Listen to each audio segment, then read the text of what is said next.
Okay guys, meron tayong unboxing video for today. Ito yung ating items. Ayan o. So actually nga pala guys, ito ay overseas, no. So check natin, no. So okay naman, no. Wala namang sign ng pagkakabuka sa kanya. Saan natin yan.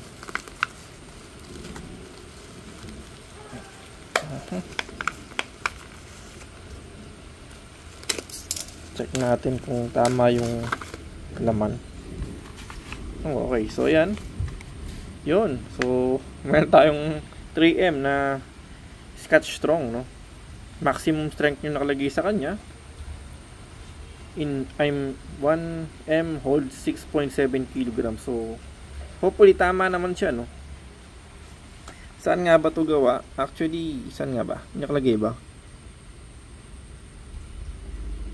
Thailand, Singapore. Ang mukha naman siyang ulig guys, ano. Kung titingnan natin. Pero comment nyo kung tama ba, kung ulig nga ba itong nabili natin, ano. Ayan, no. Maximum strength siya, no? Double-sided mounting tape. Okay. Testing natin to guys pagka naikabitan natin. Alright, thank you for watching po.